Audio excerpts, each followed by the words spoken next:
sujet, c'est la sérendipité. Voilà, alors c'est la sérendipité partagée en plus, hein, qui est un thème qu'on a choisi. Virginie nous rejoint, elle pourra nous donner un coup de main.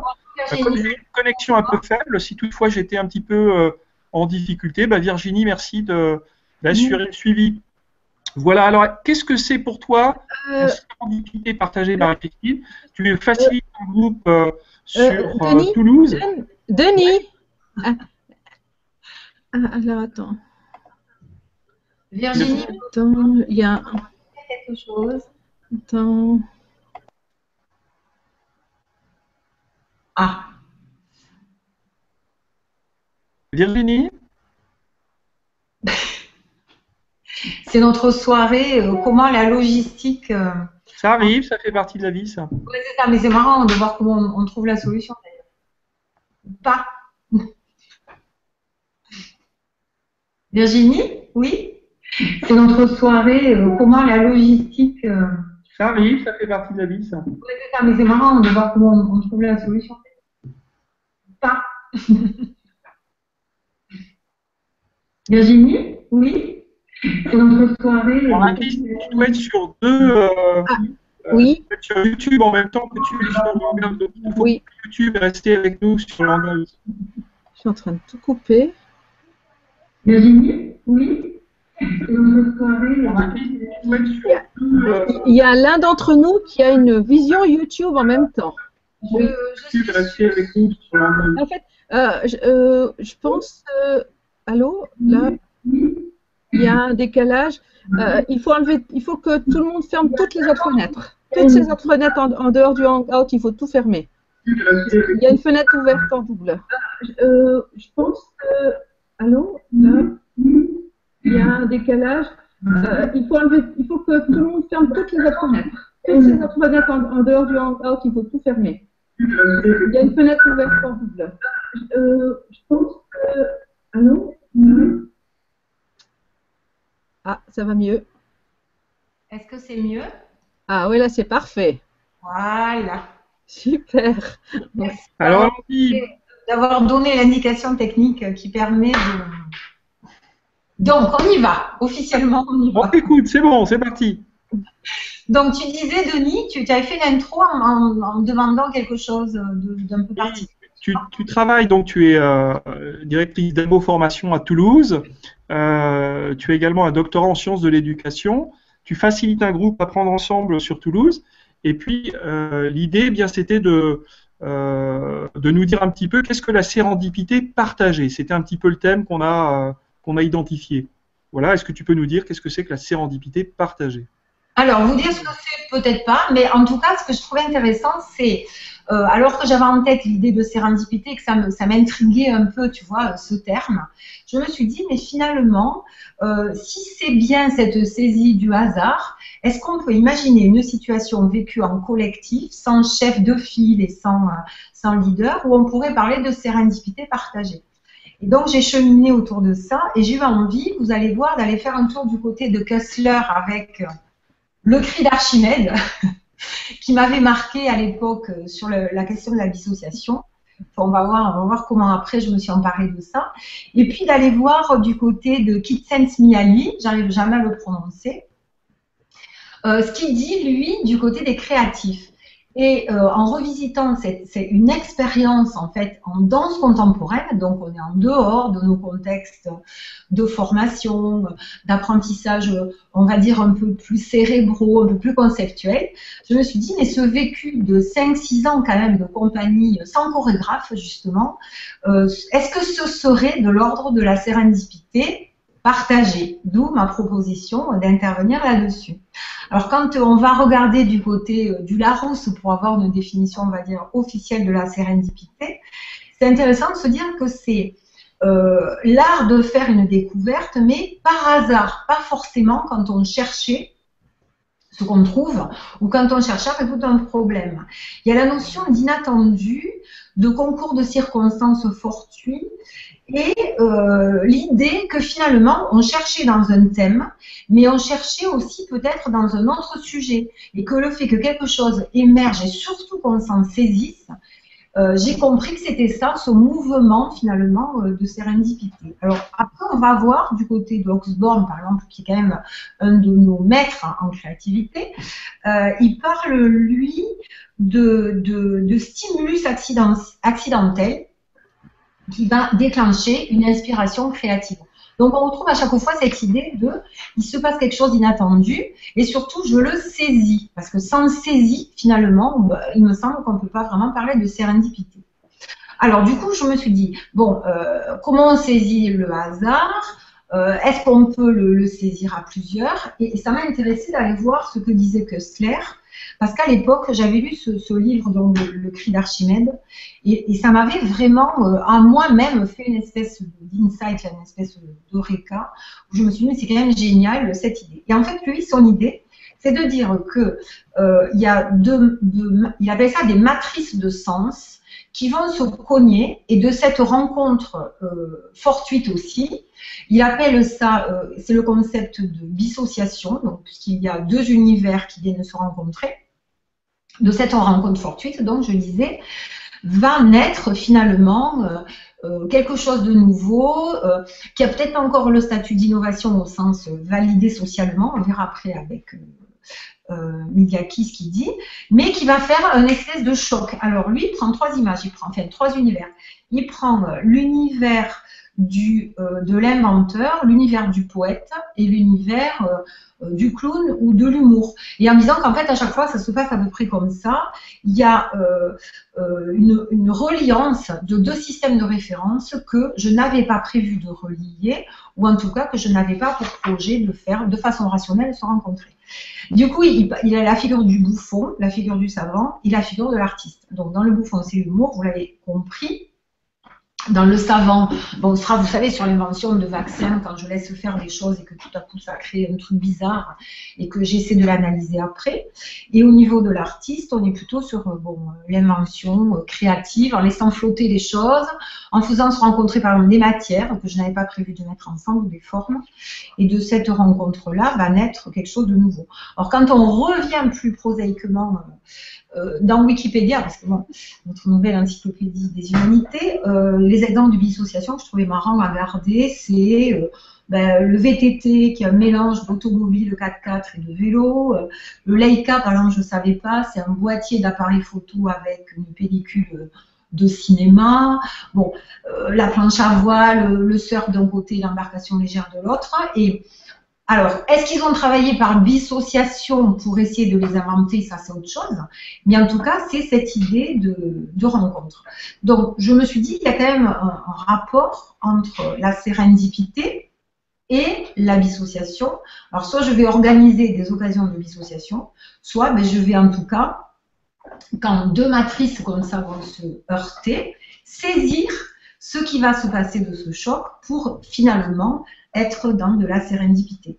Donc finalement, il y a saisir le hasard, mais aussi le sélectionner, et sélectionner ce qu'on ne cherchait pas. Et là, ça devient intéressant, parce que c'est pas juste il y a un hasard qui passe, mais il y a un hasard qui passe et je l'attrape. C'est bien le geste d'attraper qui est intéressant. Bon, ça va jusque-là?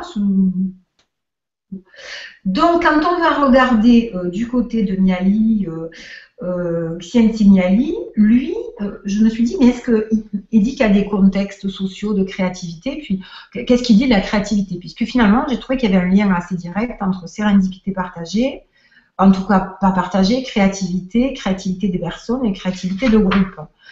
Alors, il y a une chose qui est intéressante à retenir. Il dit que finalement, il y a trois systèmes intéressants à emboîter dans la créativité, et ça amène la dimension sociale, du regard finalement social sur le fait qu'un acte sera considéré créatif ou pas.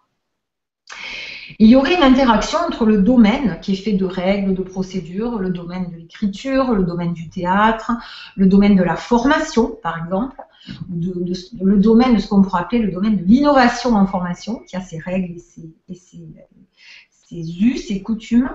Le milieu, qui lui est fait d'individus qui joueraient un peu le rôle de gardien de ce domaine et qui finalement ont quelque chose à dire sur la valeur de ce que l'individu va inventer, et puis l'individu lui-même, la personne, qui sera créative dans le sens où elle va finalement, en connaissant le domaine, ses us et coutumes, inventer quelque chose que ce domaine, à un moment donné, va reconnaître comme étant un acte créatif. Bon, alors tout ça, finalement, je trouve que ça mène à la question de y a-t-il créativité s'il n'y a pas de destinataire ou de public ou de milieu d'accueil qui ou reconnaîtrait ou au moins accepterait finalement qu'il y ait droit d'exister cette innovation, cette création. Il faut voir qu'on se stabilise sur les mots. Et après, j'ai encore fait un autre détour, mais je vais arriver finalement à la danse contemporaine en essayant de ne pas être trop longue. Toujours chez Miyake, où quand il est allé regarder qu'est-ce que c'était finalement, est-ce qu'on pouvait trouver un caractère d'un individu créatif. Et ce que j'ai trouvé intéressant, c'est qu'il dit qu'il n'y a pas un caractère, mais que ce qui définit les créatifs, c'est la complexité, et il appelle ça des multitudes. Et il a mis en avant 10 couples finalement de traits que normalement, on a tendance à exclure quand on décrit la personnalité de quelqu'un. Et c'est bien cette tension, ou en tout cas cette capacité qu'auraient les créatifs, ou un groupe créatif, parce que je trouve intéressant de se dire, est-ce que ça ne marche pas pour décrire finalement un comportement d'un collectif? Et sans doute oui, on pourra s'en saisir après justement dans nos travaux sur le cercle, où cette espèce de caractéristiques antithétiques finalement sont vécues en même temps ou de façon différenciée suivant ce que va nécessiter le contexte. Alors, par exemple, un couple intéressant, c'est des créatifs, où un groupe créatif peut être à la fois en intense dépense d'énergie et à côté de ça, être parfaitement tranquille et pas du tout en agitation, comme une espèce de focalisation laser de l'énergie. On pourrait l'appliquer à nos activités. Est-ce que du coup, on n'arrive pas à être intensément créatif quand en même temps, à côté, on arrive à être intensément réel, intensément vide, intensément, parfaitement au repos. Le couple intelligence-naïveté. Et dans l'intelligence, il y met autant la convergence que la divergence. Et là, dans la naïveté, il y met la fraîcheur. Donc, l'intelligence est définie comme la capacité des idées neuves, finalement, mais aussi de savoir les trier, donc d'être très rationnel, tout en étant à côté naïf, c'est-à-dire pas vraiment calculateur. Le couple fantaisie-discipline, avec l'idée que le créatif a cette histoire du plaisir pour tout bousculer, mais en même temps va soumettre son travail à de l'endurance, après l'intuition, on va le retrouver après, du labeur, quelque chose de très carré pour finalement formaliser cette invention. Le couple présent, monde imaginaire, sans déconnecter le monde imaginaire d'un ancrage présent, parce que le présent est conçu comme un système potentiellement en évolution. Le couple introversion-extraversion, avec le fait qu'il a remarqué que les créatifs vivaient parfaitement bien la solitude et en avaient même besoin, comme une espèce de chambre de fabrication solitaire qui permet ensuite la communication, voire qu'il y a besoin de communication, comme on le fait entre nous, pour que les inventions aient un endroit de poursuite finalement par la discussion. L'humilité, la fierté combinée, l'humilité dans le sens où les groupes et les individus créatifs n'ont qu'une hâte, c'est de créer à nouveau autre chose, plutôt que d'être fiers des lauriers qu'ils auraient reçus de leur création. Quelque chose qui m'intéressait aussi, c'est que les individus créatifs échappaient finalement aux stéréotypes sociaux habituels, féminin-masculin, et qu'il parle d'une espèce d'androgynie qui fait que les attributs qu'on pourrait donner à chacun des sexes se répartissent sur l'individu, qu'il soit masculin ou féminin, avec finalement une ouverture des comportements qui permet une plus large mode de communication aux êtres dans la société quels qu'ils soient. Et enfin, 3 autres choses intéressantes, ils sont considérés comme rebelles, mais en même temps, ils connaissent parfaitement les règles propres du domaine, parce que l'idée est que finalement, dans cette histoire de créativité et de sérendipité, je ne peux inventer que si je repère que ce qui se rencontre et ce qui fait choc participent du domaine. Donc, si j'en connais la gamme, les règles, on pourrait dire le solfège, finalement, quel est le solfège de mon domaine. Et les derniers deux couples sont à la fois la passion, mais en même temps l'objectivité, de façon à garder le sens critique et à tolérer la critique.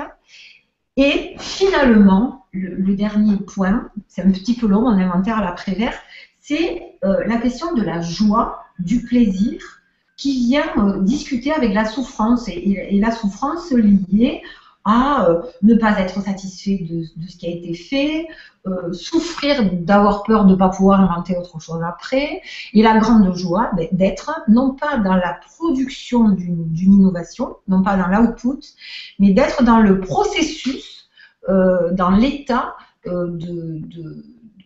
pas de poursuite, mais de fabrication finalement de cette invention.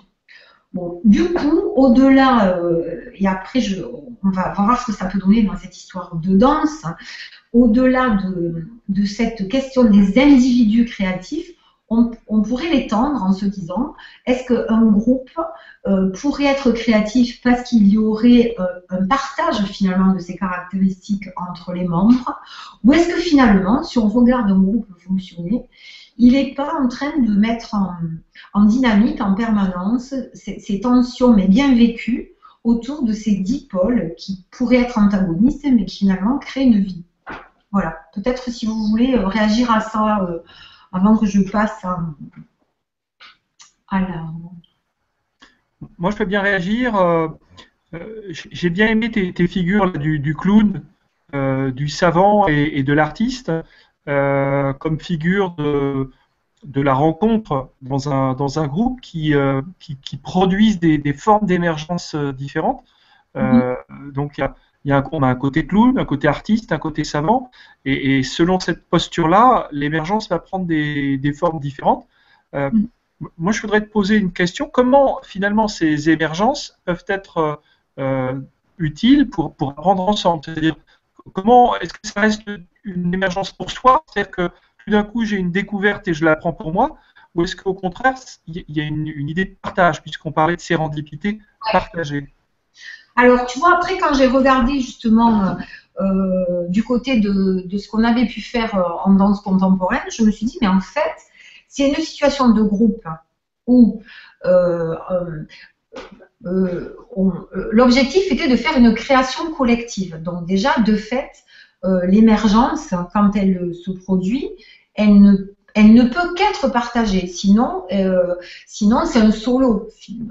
Tu vas en danse où tu vas prévoir, tu fais une improvisation pour toi-même, tu montes un solo. Mais dès que tu te mets en contexte de production collective, ça va poser la question de l'émergence arrive et peut être saisie éventuellement par un individu.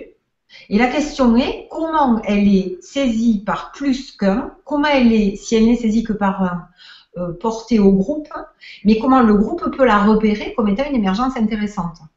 Tu vois? Parce que sinon, on passe d'une sérendipité personnelle où tu saisis que quelque chose a du sens et tu en fais apprentissage pour toi, à comment on repère ensemble que ça a du sens, une logique ou une évidence de l'intérieur, quand c'est vécu, tu vois, au niveau du mouvement, et comment les autres qui sont spectateurs de ce qui se passe, parce que la différence entre un groupe de création d'idées et un groupe de chorégraphie, c'est qu'on a la matière entre, c'est-à-dire que quelque chose donne à voir par le mouvement. Donc, concrètement, ça veut dire qu'en danse contemporaine, si tu es sur un thème, donc ça pose la question de est-ce qu'il faut ou pas d'abord poser un thème préalable de recherche. En l'occurrence, nous, oui. Je me suis rendu compte que dans nos... Si tu veux, comment on a inventé, c'est en posant un thème. Donc, ça veut dire que le thème sur lequel, par exemple, je donnais des exemples là sur lesquels on a travaillé, c'est la notion de l'intime. On s'est dit, on a envie, ensemble, de donner à voir dans la danse l'intime. Un intime qui normalement ne se montre pas. Comme nous, dans notre groupe d'échange, on se donne comme thème apprendre ensemble. Ok? Donc nous, on se donne l'intime. Et à partir de là, on a démarré en se disant comment on pourrait physiquement représenter l'intime. Et là, je me suis rendu compte qu'en fait, on avait pas mal travaillé en deux ou trois personnes improvisent et un d'entre nous fait le regard externe qui va saisir une forme qui émerge, va peut-être proposer aux autres d'arrêter et en leur disant mais là, voyons ce mouvement qui s'est passé là ou cet état que j'ai perçu, est-ce que vous pouvez le retrouver? Donc là, tu as une espèce de guide, de saisie du hasard. Et en fait, après, quand tu réfléchis, parce que j'en ai rediscuté cette semaine, du coup, avec mes partenaires de jeu, pour qu'on essaie de détricoter nos processus d'innovation, on s'est rendu compte aussi qu'il y avait de l'intérieur de ceux qui faisaient les mouvements, donc de ceux qui inventent finalement, qui saisissent le hasard à trois, la même perception que c'était juste. Et que c'était juste parce que le mouvement était fluide, il passait à un endroit cohérent, corporellement, et il avait un lien avec le thème. Et il avait un potentiel d'émotion pour le spectateur. Alors, tu vois, je réponds indirectement finalement à ta question. Je trouve que tu réponds très bien parce que l'analogie de la danse que tu donnes, c'est bien un être en groupe à un moment donné, et c'est une très puissante, une très puissante métaphore d'apprendre ensemble, parce que comment les mouvements se coordonnent, comment on se met ensemble. J'ai eu une initiation cet été au tango. Et on m'a dit, pour commencer à sentir, il y a ce qu'on appelle le balanceo. Je ne connaissais pas le balanceo, qui est ce moment où tu te mets au diapason de ton partenaire pour voir comment le balancement va se mettre en place et comment un premier pas va s'harmoniser. Et c'est vrai que ce mouvement de la danse m'a fait comprendre des choses sur la façon de se mettre en synchronicité avec l'autre. Et du coup, j'ai mieux compris, par exemple, ce que tu as dit là sur le flow, cette fluidité qui se met en place dans la relation. Est-ce que tu peux développer cette dimension de fluidité qui se met en place dans la relation entre deux individus et ensuite entre plusieurs individus? Comment ça émerge, ça? Alors, effectivement, la fluidité, c'est...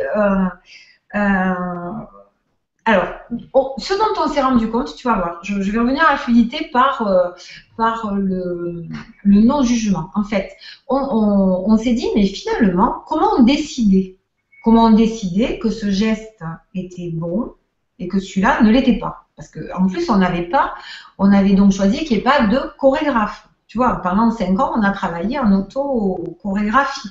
Donc, jamais quelqu'un qui dit, faites ci, faites ça, c'est mieux, j'ai ce projet, dansez pour moi. On était à la fois nos commanditaires et nos fabricants, quoi, tu vois, nos inventeurs et nos commanditaires. Donc, en fait, on n'est jamais passé par j'argumente pour que tu choisisses ça. Bon, donc ça veut dire que la fluidité, elle va naître d'une espèce d'état d'écoute physique, très, très concentré, mais très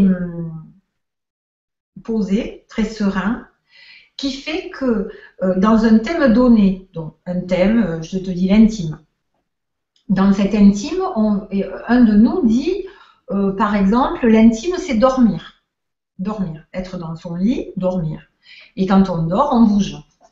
On bouge, on va se mettre à se gratter, on rêve, on bouge. Ok, on y va. Donc on se met par terre, comme si on était allongé dans un lit, et on attend.